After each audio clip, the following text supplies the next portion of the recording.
ঘরে থাকা toast biscuit দিয়ে আপনি এত সুন্দর করে একটা সন্দেশ কিন্তু বানিয়ে নিতে পারেন খুব সহজে। আর এটা যখন বানিয়ে আপনার বাচ্চাদেরকে দিবেন, বাচ্চারা কিন্তু আসলে খুব খুশি হবে। এটা কিন্তু একটু অন্যরকম হয়। খেতেও অনেকটা মজা লাগে। তো আমি এখানে কিছু টোস্ট বিস্কিট নিয়ে সেটা গুঁড়ো করে নিয়েছি। আর এটাকে একটু এখন ঘিয়ের মধ্যে দিয়ে এটাকে হালকা একটু লাল করে ভেজে নেব। সাথে একটু সুজিও দেব। প্রথমে আমি একটু সুজিটা দিয়ে নিব। দিয়ে এটাকে একটু ভেজে নেব সুজিটা। তো আপনারা চাইলে এখানে সুজি না দিয়ে সম্পূর্ণ টোস্ট বিস্কিট দিয়েও পুরাটা করতে পারেন। তো আমার সুজিটা একটু যখন লাল হয়ে আসবে তারপরে আমি টোস্ট বিস্কিটের সেই গুঁড়োগুলো দিব। আমার ভিডিওটা যদি আপনাদের ভালো লাগে তাহলে প্লিজ একটু লাইক কমেন্ট করে সাথে থাকবেন। আর চ্যানেলটা ভালো লাগলে একটা সাবস্ক্রাইব করে দিতে পারেন। আপনাদের কাছে তো এতটুকু দাবি রাখতেই পারি। তো আমার এগুলা একটু যখন ভাজা ভাজা হয়ে যাবে লাল লাল করে, তখন আমি এটা নামিয়ে নেব। এটা ইজি একদম রেসিপি, আপনি যে কোনো সময় চটজলদি এটা করে নিতে পারেন। তো আমার এগুলো দেখুন একদম লাল করে আমি ভেজে নিয়েছি। এখন আমি কিছুটা চিনি একটু ক্যারামেল করে নেব। এটা ক্যারামেল করার কারণটা হলো যে চিনিটা ক্যারামেল করে নিলে আমি যখন দুধটা দিব তখন কিন্তু একটা কালার আসবে। তো যার কারণেই কিন্তু আমি এই চিনিটাকে ক্যারামেল করে নিয়েছি। তো আমার চিনিটা ক্যারামেল হয়ে যাওয়ার পরে আমি এখানে প্রায় আধা লিটার মতো দুধ দিয়ে দিলাম।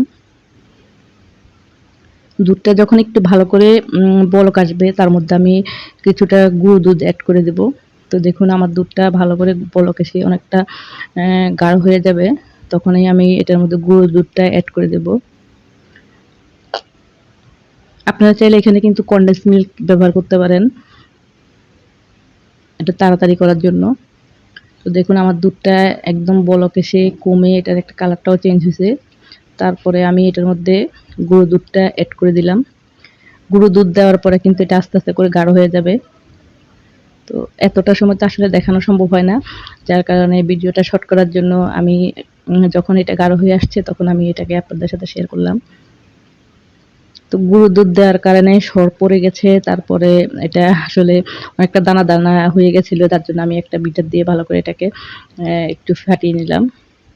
এটা যখন একদম ভালো করে গাঢ় হয়ে যাবে তখন আমি তার মধ্যে 1 চামচ ঘি দিয়ে দিয়েছি। ঘিটা দিলে হয় কি এটা ফ্লেভারটা খুব ভালো আসে, খেতেও ভালো লাগে।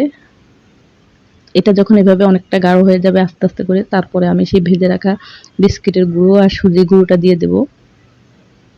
এই যে দেখুন আমি এটা দিয়ে দিলাম। আমার সেই দুধের যেই ক্ষীরটা করেছিলাম সেটার কালারটাও কিন্তু একদম লালচে হয়ে গেছে অনেকটা। এরপর এটা দিয়ে খুব ভালো করে নাড়তে হবে। এটা কিন্তু আপনি নাড়া বন্ধ করতে পারবেন না, অনবরত আপনাকে নেড়ে যেতে হবে, না হলে তলায় লেগে যাবে।